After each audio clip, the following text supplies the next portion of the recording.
Uma planície deserta no centro do Egito, a centenas de quilômetros de duas famosas cidades, Cairo e Luxor. Aqui não há turistas. No entanto, em seu subsolo jazem as ruínas de uma grande cidade perdida. Arqueólogos desenterraram evidências de templos a céu aberto e obras de arte diferentes de todas as do Egito Antigo. Há sepulcros remotos com imagens intrigantes, ecos de um culto revolucionário que mudou o curso da história.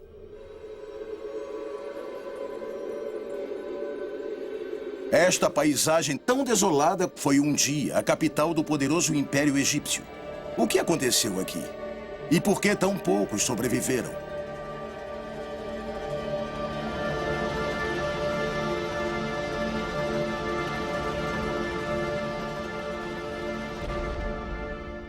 A Cidade Perdida do Egito.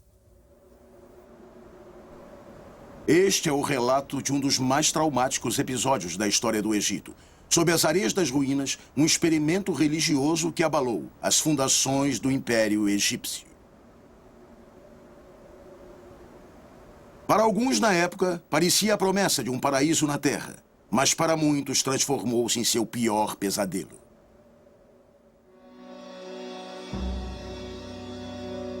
As ruínas misteriosas foram descobertas no século XIX, em Amarna, no Egito Central, distante do Cairo ao norte e de Luxor ao sul. Os primeiros indícios estranhos da cidade perdida foram achados em túmulos escavados nos penhascos circundantes. As paredes deste estão cobertas de relevos. Este relevo mostra um rei e sua esposa. Sabemos ser um casal da realeza por suas roupas, mas não sabemos quem são. Seus rostos foram destruídos.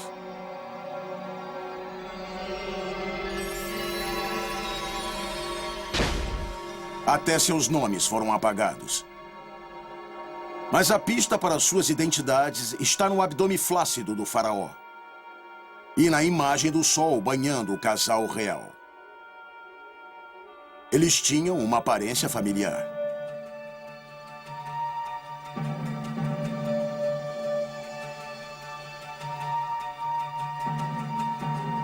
Imagens muito similares aparecem no trono do mais famoso dos faraós, Tutancâmon.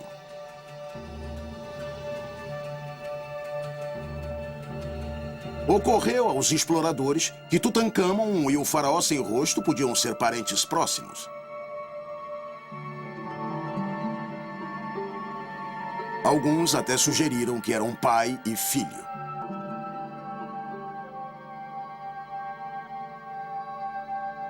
Os misteriosos monarcas só foram identificados após a descoberta de relevos intactos nas ruínas de Amarna.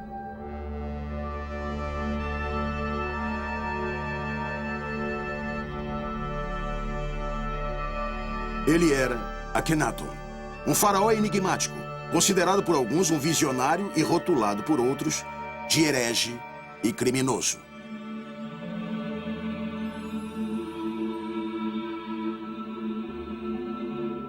Ela era Nefertiti, uma das mais belas mulheres do mundo antigo e também uma das mais poderosas. Nefertiti, embora fosse uma rainha, foi retratada em atitudes jamais vistas na realeza. Ela usa a coroa do faraó, o que outras nunca fizeram, mesmo sendo rainhas. Também é mostrada atacando o inimigo, como um faraó fazia. Nenhuma outra rainha foi retratada assim. Akhenaton e Nefertiti eram marido e mulher. Governaram o Egito em meados do século XIV a.C. e 20 anos antes de Tutancâmon. Mas, apesar de sua importância, é como se nunca tivessem existido. Este é o Templo de Ábidos, 108 quilômetros ao norte de Luxor. Ele contém uma lista dos nomes dos reis do Antigo Egito, ali colocada por Seti I. Mas é uma lista incompleta. Não há menção de Akhenaton. Este é o nome de seu predecessor, Amenhotep III. Akhenaton deveria vir a seguir, mas está faltando. A lista vai direto para a próxima dinastia. Houve realmente uma campanha para apagar o reinado de Akhenaton do Egito da Antiguidade. Em todas as referências a esse período, ou ao próprio Akhenaton, ele era citado como o herege. O que fez Akhenaton de tão terrível? Akhenaton e Nefertiti fizeram nome em Tebas, capital do Egito, durante o século XIV a.C.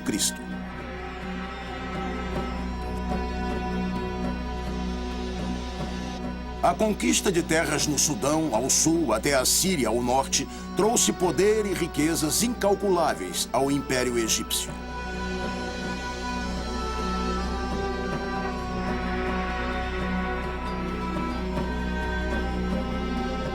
Tebas, a Luxor moderna, era sua capital, e Karnak, o seu templo principal. Maior que o Vaticano, Karnak tem mais de 3.000 anos. O Egito era politeísta. Eles acreditavam em muitos deuses. O rei e seus sacerdotes oravam aos deuses por seu povo. Mas o deus principal de Tebas era Amon, simbolizado por uma coroa com 2 plumas, o deus da fertilidade e da criação. O ponto alto do culto a Amon era uma procissão ao longo do rio Nilo, com altares flutuantes contendo estatuetas dos deuses. Tudo isso terminou subitamente quando Akhenaton tornou-se rei em 1353 a.C. Numa atitude desconcertante, ele abandonou Amon por um deus diferente.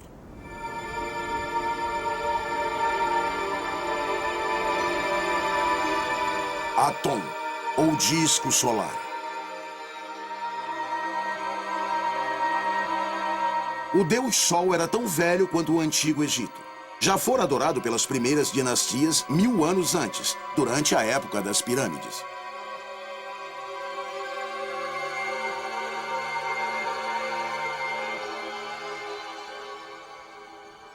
A decisão de Akhenaton deve ter chocado o influente exército de sacerdotes adoradores de Amon. Eles esperavam que o faraó adorasse Amon acima de quaisquer outros deuses. Akhenaton estava se recusando a fazer isso. E pior ainda, estava promovendo outro deus à condição de rival de Amon. De que o rei estava possuído para desprezar o deus de Tebas? Há evidências de que seu pai, o rei Amenhotep III, tivera tendências à adoração do sol. Estas estátuas colossais são de Amenhotep III.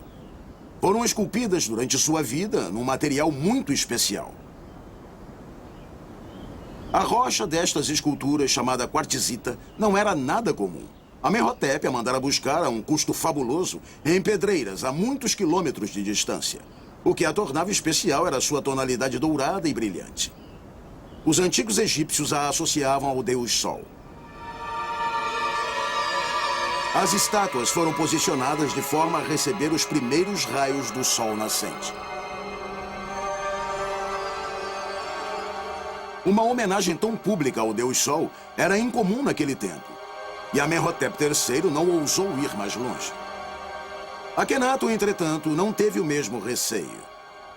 Ele acreditava que o Sol merecia tornar-se reconhecido. Depois de 5 anos no poder, Akhenaton provocou um novo choque.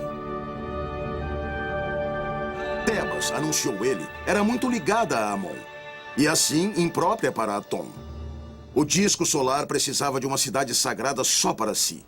A capital do Império Egípcio tinha que ser abandonada. Para a consternação dos sacerdotes, Akhenaton e um pequeno grupo de nobres leais deixaram Tebas à procura de uma nova capital. Depois de navegar toda a extensão do Nilo, ele chegou a um lugar no Egito Central. Ficava exatamente a meio caminho entre Tebas e Mênfis, cerca de 280 quilômetros em linha reta. A praia onde Akhenaton aportou é hoje uma região chamada Amarna. Os aldeões vivem numa fértil faixa de terra na margem leste do Nilo. Além dela, uma planície assustadora rodeada de penhascos. Era tão desolada quanto é hoje. Ninguém sonharia governar o Império Egípcio de um ponto tão remoto e deserto. Porém, foi aqui que Akhenaton decidiu construir a nova capital. O rei devia saber que a mudança seria um choque para os seus súditos, porque não mediu esforços para justificar a sua decisão. Ele apresentou suas razões por escrito. Até hoje podem ser lidas, mas num local imprevisto. No topo de um dos penhascos que dominava a cidade.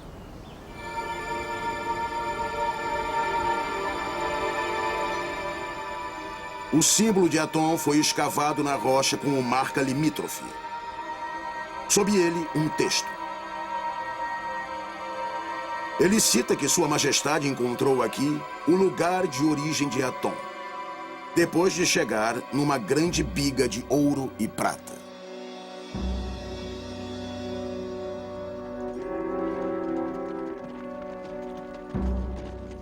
Mas por que Akhenaton pensou ser este o local de nascimento de Aton?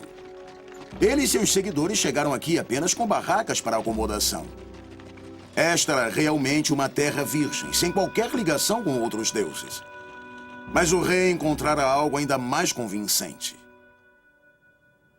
Na crença egípcia, o horizonte onde o sol se levanta é chamado Akhet. Era simbolizado pelo sol nascendo entre duas montanhas. As colinas que circundavam a planície de Amarna eram subitamente interrompidas por um espaço entre os penhascos. Era um local para ser apreciado, sobretudo ao amanhecer.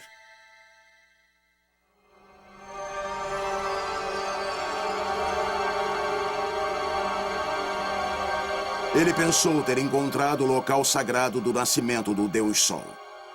Ele deu à sua cidade o nome de Akhet Aton, o horizonte do disco solar.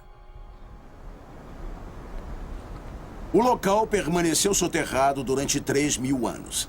Mas neste século, escavadores desenterraram as ruínas de mais de 100 construções. Agora é possível recriar virtualmente toda a cidade. Até a decoração interior pode ser determinada a partir dos fragmentos coloridos nas colunas dos túmulos. No coração da cidade localizava-se o Templo de Aton.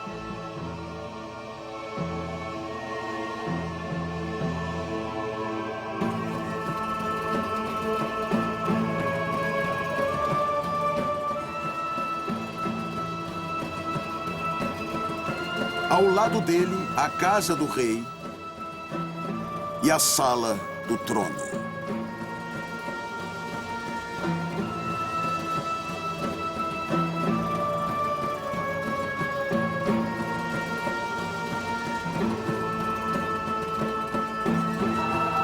Os interiores acabados faziam um agudo contraste com os exteriores similares a barracas. Mas esta era uma cidade construída às pressas. Ainda havia andaimes espalhados quando a família real se mudou para cá. É rara a descoberta de ruínas de antigas moradias egípcias. Estas são um vislumbre de uma casa de classe média. Pertencia a um escultor chamado Tutmosis. É um exemplo típico de dúzias de casas subsidiadas por Akhenaton para atrair a classe média para cá. Este foi o primeiro subúrbio planejado da história. Era um estilo de vida confortável, pelo menos para os adultos. Este era o quarto principal, com banheiro próprio. As crianças não tinham a mesma sorte. Elas dormiam com os criados. Mas Akhenaton não veio para este lugar deserto para ganhar um prêmio de planejamento urbano, mas sim para construir uma cidade sagrada para o Deus Sol. E encarregou seus melhores artistas de tornar seu sonho realidade. Tutmosis era o escultor favorito do rei. Foi em sua oficina, neste mesmo canto, que uma expedição alemã em 1912 fez uma fantástica descoberta.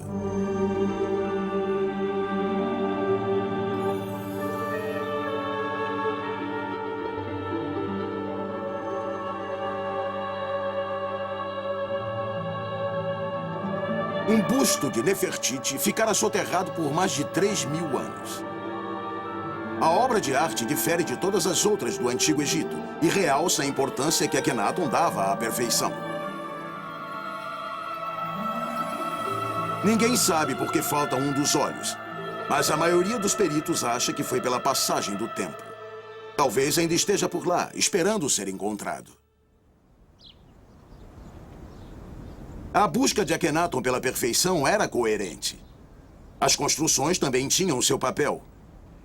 Estas são as ruínas de um palácio. As primeiras escavações mostraram as paredes deste cômodo cobertas com fragmentos de um mural, hoje sendo reconstruído.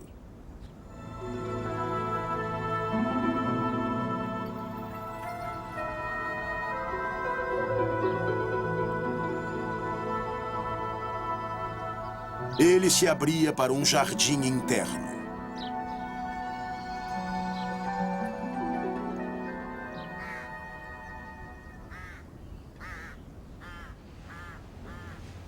Mas os melhores exemplos das homenagens de Akhenaton a Aton estão no interior dos túmulos dos nobres. Este não foi acabado, mas mostra como as colunas eram esculpidas na própria rocha. Ele foi construído por um oficial militar chamado Ai, para ele e sua esposa. Acredita-se que Ai era pai de Nefertiti. Mas o mais importante são os textos religiosos entalhados numa das paredes. É um hino composto por Akhenaton dedicado ao Deus Sol. O mais notável é a sua similaridade a um salmo de um dos livros mais sagrados do mundo, a Bíblia. Ó disco solar vivente, és belo, grandioso, resplandecente. Quando teu movimento fenece, a terra mergulha em trevas. Saem os leões de suas tocas. Ah, meu Senhor, meu Deus, tu és grandioso. És vestido com honra e majestade. Criaste a escuridão e a noite. Os jovens leões rugem atrás de suas presas. Eu poderia dizer que esse texto é bem parecido com uma revelação religiosa, um lampejo interior que um profeta receberia de seu Deus. Mas o hino a Aton é ainda mais surpreendente. Ele antecipa a crença central da Bíblia. Ó Deus absoluto, ninguém há senão tu, que criaste a terra conforme teu coração, porto que és.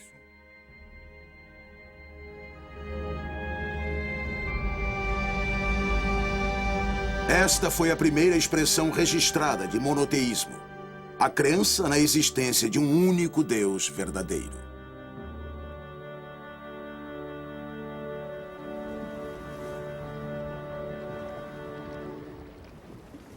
Devido ao seu monoteísmo, Akhenaton surge como um visionário religioso à frente de seu tempo. O precursor dos grandes profetas do judaísmo, do cristianismo e do islamismo. Mas a revolução de Akhenaton mal começara. Sua meta era a reforma dos rituais, assim como das crenças. Aton era adorado aqui, neste templo.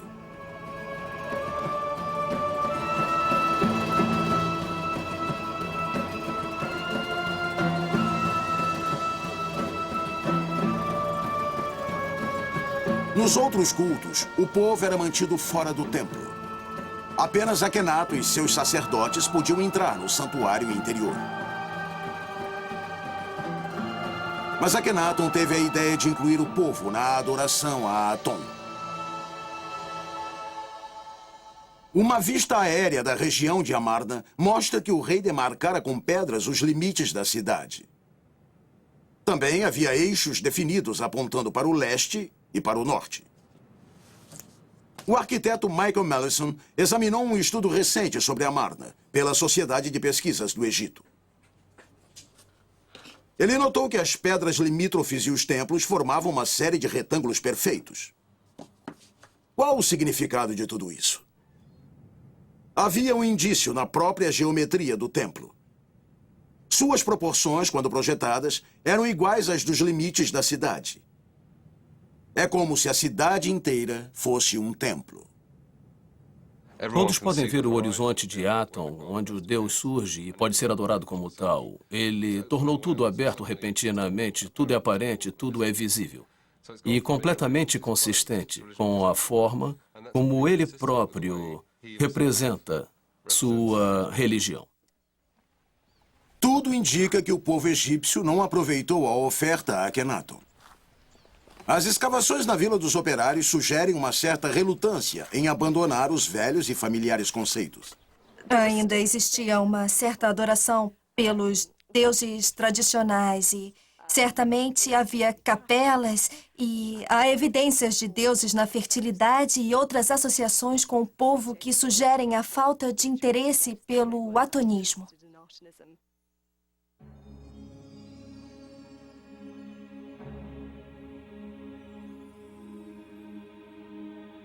Mas Akhenaton logo começou a provocar controvérsia ainda maior ao mudar a posição do rei. Os antigos egípcios consideravam seus reis a ligação vital entre deuses e a humanidade.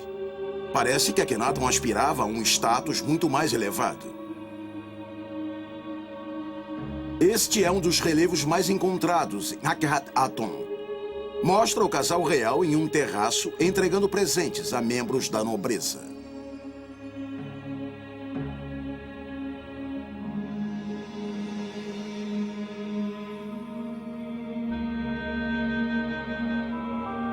Graças a cópias feitas quando estavam em melhores condições, essas cenas puderam ser recriadas.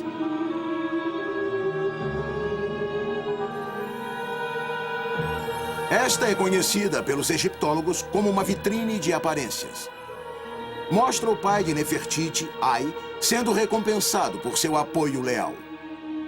Parece uma cerimônia palaciana comum. Mas novas descobertas sugerem que este ritual tinha fortes conotações religiosas. Recentemente, uma equipe da Sociedade de Pesquisas do Egito, dirigida no site por Kate Spence, encontrou intrigantes fundações numa área da cidade conhecida como Palácio do Norte. Entre as descobertas, as bases de estátuas de tamanho grande. Elas sugeriam um grande complexo. A importância desse complexo tornou-se clara enquanto filmavam, quando foram encontrados minúsculos fragmentos de um metal precioso. Aqui está, um pedaço de uma folha de ouro surgiu bem diante de nossos olhos. Era o primeiro vestígio de ouro encontrado no Palácio do Norte desde 1920. Era a evidência de algo especial e religioso. Estava associado ao sol, à natureza humana dos deuses e o fato de brilhar sobre a luz era um fato muito importante para os egípcios. As estátuas douradas só poderiam ser de Akhenaton. Kate Spence também descobriu que elas se encontravam na base de outra estrutura misteriosa. Ela a está cobrindo de areia para protegê-la dos elementos. As fundações de gesso estão extremamente bem preservadas. Também estamos encontrando fragmentos de folhas de ouro, sugerindo tratar-se de uma construção muito importante e grande, provavelmente um portal. A estrutura guarda as marcas dos terraços onde os nobres recebiam os seus presentes.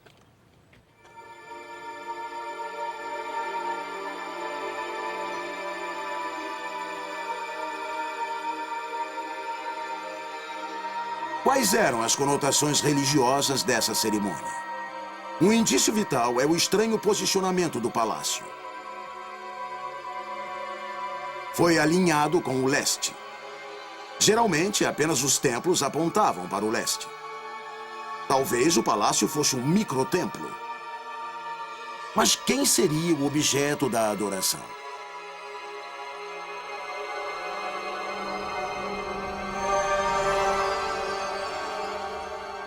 A entrada da construção levava diretamente ao rei, posicionado de forma similar às imagens cultuadas nos templos, e onde ele aparece como uma figura divina ou semidivina. Este não seria o estilo de um humilde profeta. Assemelhava-se mais aos delírios de um megalomaníaco. O que exatamente se passava na mente de Akhenaton? Os túmulos dos nobres na planície de Amarna foram construídos nos penhascos adjacentes. Mas não o de Akhenaton. Ele construiu o seu 6 quilômetros para o leste, num vale sinuoso no deserto. Sempre foi um mistério o porquê do local remoto do túmulo real.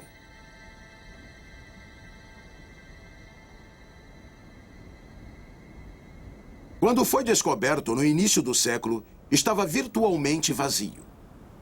Mas uma parte de seus tesouros não pôde ser removida, os relevos. Eles revelaram muito sobre as ideias religiosas de Akhenaton. Este relevo danificado mostra os soberanos retratados de forma nada lisonjeira, com abdômenes flácidos e quadris largos. Diverge muito das imagens idealizadas da realeza, geralmente vistas nos afrescos dos túmulos. Nestes e em outros relevos, os soberanos são mostrados em nudez reveladora, desafiando as convenções da arte egípcia. Imaginem, por exemplo, se os futuros soberanos da Inglaterra fossem retratados nus, isso seria um grande choque. E eu creio que aconteceu a mesma coisa com os egípcios.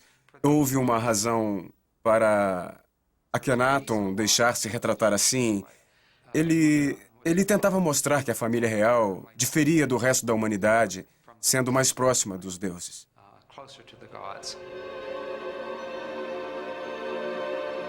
E havia outra diferença. Os afrescos nos túmulos egípcios, como este em Tebas, geralmente mostravam cenas altamente formais do faraó prestes a entrar na vida após a morte, seu destino nas mãos dos deuses. Os relevos de Akhenaton mostram surpreendentes cenas informais de intimidade, nas quais a família real, e não os deuses, são o centro das atenções. Nesta cena, os soberanos choram a morte de uma filha. Aqui, Akhenaton é visto jantando com sua mãe. E aqui, Akhenaton e Nefertiti trocam olhares afetuosos.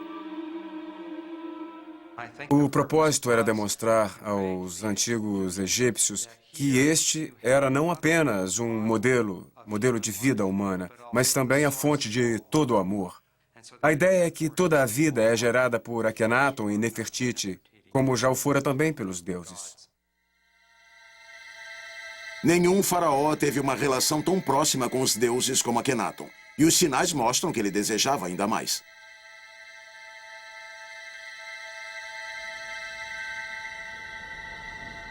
A suprema ambição de Akhenaton é revelada numa visão radicalmente nova da vida após a morte. Tradicionalmente, os espíritos dos mortos iam para o oeste com o sol que se põe. Então, iniciavam uma jornada pelo reino dos mortos, onde encontravam Osíris, o deus da ressurreição, recebendo dele o poder do renascimento. Pela manhã, enquanto o sol se levanta no leste, os espíritos se ergueriam em seus túmulos e sairiam para viver entre os vivos. Para os antigos egípcios, esse era o conceito de paraíso. Akhenaton, ao que parece, estava preparado para destruir essa crença enraizada. A chave da sua visão jaz na intrigante localização do túmulo real. Recentes estudos da região revelaram que está posicionado no mesmo eixo do templo de Aton.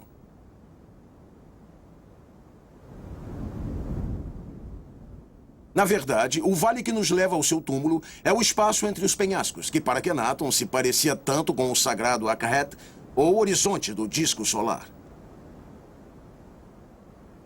Akhet, na antiga crença egípcia, era um lugar onde o sol ficava por 1 hora, talvez antes de levantar-se pela manhã, e esta não era apenas uma área de transição entre o mundo dos mortos e o mundo do dia. Era também o lugar onde o sol adotava sua forma final, necessária para retornar à vida pela manhã.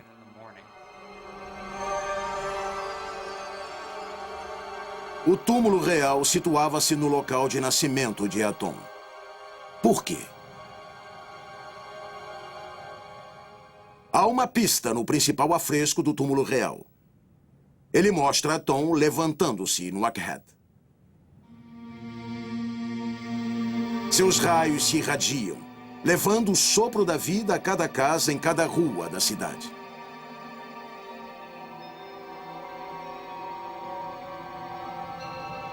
A peça final do quebra-cabeças surgiu de um estudo sobre a relação do túmulo real com os outros marcos limítrofes. De repente, a posição do túmulo real parece fazer sentido. O mágico local de nascimento do Deus Sol parece ser nenhum outro além do próprio túmulo real.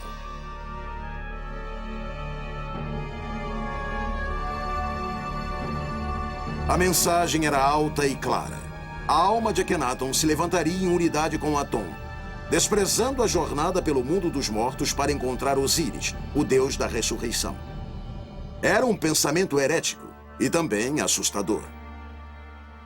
O povo comum, operários que trabalhavam em seu túmulo, devem ter ficado muito preocupados com o que lhes aconteceria no outro mundo.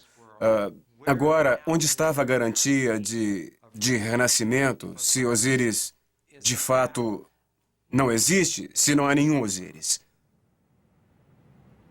As dinastias posteriores consideraram Akhenaton um criminoso, assim como um herege. Por quê? Há indícios de que sua meta final era jogar por terra os 2000 anos de religião egípcia. A primeira baixa foi o festival de Opet em Tebas e seu desfile de estátuas dos deuses levadas de um templo a outro ao longo do Nilo. Akhenaton acabou com o ritual quando foi para o Egito Central. Deve ter enfurecido o povo e deixado um vazio em suas vidas. Talvez mais ofensivo ainda foi o que Akhenaton decidiu colocar em seu lugar. Outro relevo comum na cidade mostra a família real dirigindo bigas. Não eram passeios em tardes domingueiras pelo campo, mas imponentes desfiles de um templo a outro ao longo da rodovia.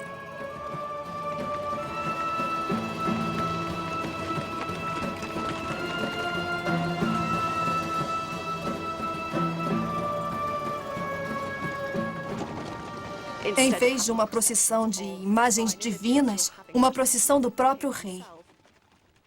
É um ato significativo substituir a procissão do Deus por você mesmo numa biga. Não se sabe o que o povo pensava do comportamento do seu rei. Não oficialmente. Esta estatueta de uma biga foi achada nas ruínas de Amarna. Ela é dirigida não pelo rei, mas por um macaco. Este foi o único indício de divergência encontrado pelos arqueólogos. Surpreendente, talvez, em vista da proporção das reformas de Akhenaton. Mas uma análise mais profunda da cena das bigas revela por quê. Tropas armadas escoltam a procissão de bigas, prontas para abafar quaisquer sinais de protesto. Mas essa demonstração de força apenas realça a magnitude dos planos de Akhenaton para a religião egípcia. Depois de 10 anos no poder, ele criou o decreto mais cruel de seu reinado: a profanação de todos os deuses do Egito. Akhenaton atacou todos os santuários do país. Em Tebas, o deus Amon sentiu o impacto de seus golpes. Num acesso de ciúme sem precedentes no Antigo Egito, o alvo de Akhenaton era toda e qualquer referência a Amon. Não apenas as colossais estátuas foram danificadas. Até pequenos afrescos como este, o rosto do deus foi destruído. Inscrições no topo de obeliscos eram referências a Amon.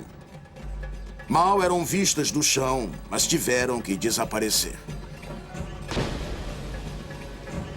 Um clima de temor abateu-se sobre o país.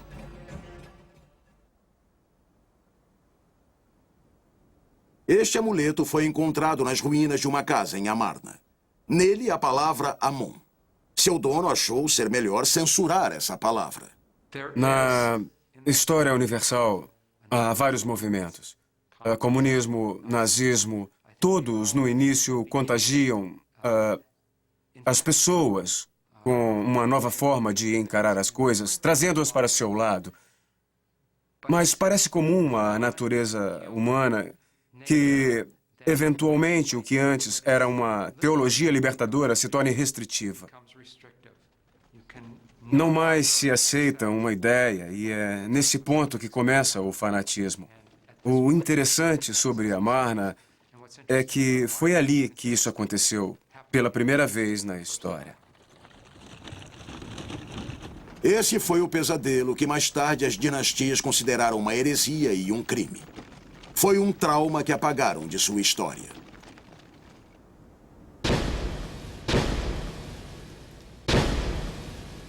Como chegou ao fim e quem apagou suas lembranças é um mistério. Mas aqui e ali ainda se ouvem os débeis ecos das violentas consequências. Quase aos 40 anos, depois de 17 anos de reinado, Akhenaton desapareceu da história. Ninguém sabe o que aconteceu. O túmulo real foi encontrado vazio. Alguns creem que ele foi vítima de uma epidemia, outros que morreu de causas naturais. Uma nova teoria sugere que pode ter sido vítima de uma conspiração. O assassinato de reis era muito comum na antiguidade. No caso do Egito, os fatos são poucos. Para Nicholas Reeves, renomado especialista na 18ª dinastia, essa possibilidade não pode ser excluída. No reinado da 12ª dinastia, Amenhotep I foi assassinado. Sabemos disso através de um documento, um texto literário. E também sabemos que houve uma conspiração de harém contra o rei Ramsés III da 20ª dinastia. Creio que não eram fatos incomuns. Ninguém sabe se havia um traidor na corte de Akhenaton. Os beneficiados seriam seus sucessores, mas também há dúvidas sobre quem o sucederia no trono do Egito. Um dos candidatos é um obscuro faraó de nome Smenkhkare. Alguns alegam que ele era o irmão caçula de Akhenaton. E outros dizem que ele jamais existiu, que Smenkhkare era um pseudônimo de alguém.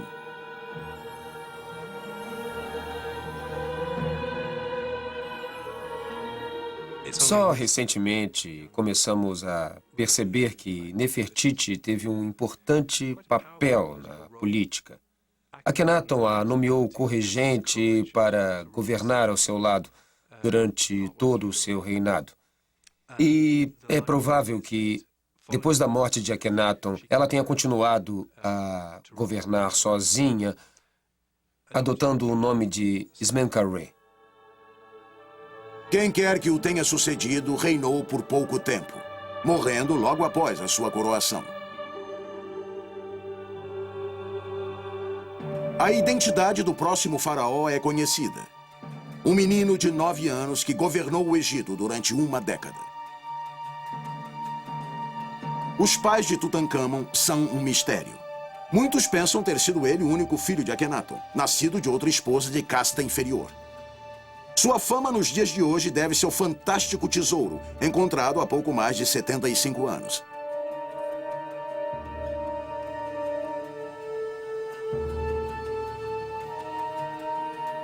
Acredita-se que Tutankhamon morreu jovem demais para ter tido um papel importante na história. Mas o menino rei, na verdade, governou um dos períodos mais críticos da história de seu país. Como rei, teve que tomar uma dolorosa decisão: prosseguir nos ideais de seu pai ou levar o Egito de volta à normalidade. Que lado da cerca ele escolheria? Sabemos que o retorno à velha religião começou durante o reinado de Tutankhamon. Este é o trono do menino rei. Ele tem um cartucho com o seu nome original, Tutankhamun, imagem viva do Deus Sol. Mas o outro lado da cadeira mostra que, mais tarde, ele mudou seu nome para Imagem Viva de Amon, Tutankhamon.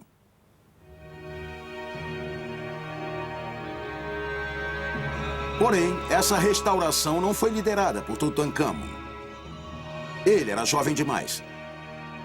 Os negócios de Estado estavam nas mãos de um parente próximo, o pai de Nefertiti, o oficial Ai. Foi ele, um antigo aliado de Akhenaton, que de fato renovou o culto a Amon. Ele passaria o poder a Tutancâmon quando este chegasse à maioridade. Mas o menino rei morreu prematuramente e o próprio Ai subiu ao trono do Egito.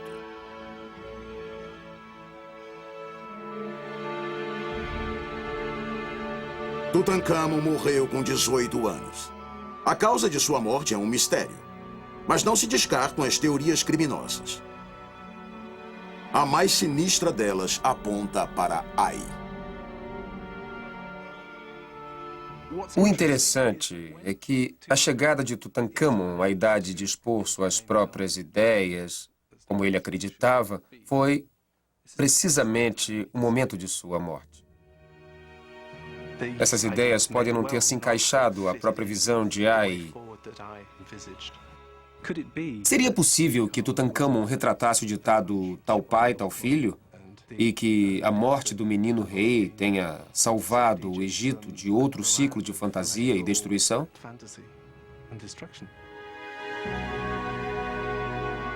A morte de Tutancâmon foi uma linha divisória. Um após outro, os faraós estavam determinados a apagar a lembrança de Akhenaton e suas heresias. A cidade de Akhenaton foi destruída, pedra por pedra, restando apenas paredes internas de tijolos. O fato superou as perseguições do próprio Akhenaton. Os antigos egípcios devem ter pensado que jamais se ouviria falar de Akhenaton. Mas em 1907, escavadores descobriram um estranho túmulo real. Não em Amarna, mas em Luxor, no Vale dos Reis. Nele espalhavam-se móveis quebrados.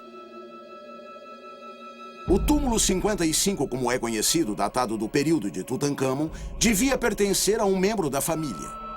Mas a quem? O sarcófago foi levado para o Museu do Cairo, porém foi impossível determinar a quem pertencia. A máscara havia sido destruída. Até o nome fora apagado. Não havia pistas de sua identidade, exceto em seu interior. O crânio e os ossos de um homem adulto. Quando examinamos o crânio... Esse corpo teria relação com Tutancâmon? Testes de DNA a serem realizados com os frágeis tecidos ainda não foram permitidos. O Dr. Nasri Iskander foi um dos legistas que comparou o raio-x do crânio de Tutancâmon, mostrado à esquerda, com o raio-x do crânio misterioso, à direita. Este aqui é muito similar a este. De acordo com algumas dimensões tomadas, certos ângulos das mandíbulas e certas partes do crânio, descobrimos que há parentesco de primeiro grau. São pai, filho, irmãos ou algo assim. Família em primeiro grau.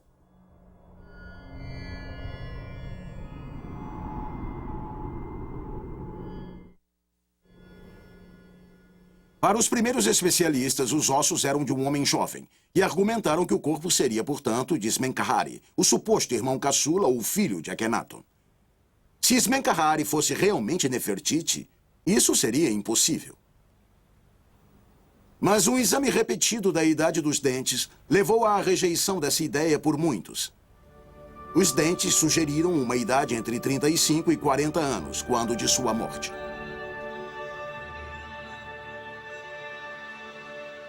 Na minha opinião, o corpo no túmulo 55, a julgar pelas evidências arqueológicas, é do próprio Akhenaton. O porquê de ter aparecido mais tarde em Tebas é um mistério. Mas, para mim, foi assim. Quando a capital de Amarna foi abandonada, o próprio Tutancâmon transportou os corpos para Tebas. Akhenaton morreu em 1336 a.C. O túmulo 55 foi encontrado 200 anos depois, durante a construção de outro túmulo. Se era de Akhenaton, talvez a visão do herege tenha causado a destruição do sarcófago. Só então, Akhenaton foi verdadeiramente esquecido. Mas suas ideias não morreram. Estão apenas adormecidas. O conceito de um só Deus verdadeiro ressurgiu alguns séculos mais tarde nas revelações de um hebreu chamado Moisés, que levou seu povo para fora do Egito em busca da Terra Prometida. O Deus de Moisés foi o fundamento das fés judaica, cristã e muçulmana desde então. A experiência religiosa de Akhenaton pode ter se tornado pó, mas o sonho de uma cidade santa para um único Deus verdadeiro jamais feneceu. Continuou presente na mente de visionários e fanáticos através das eras até a data de hoje.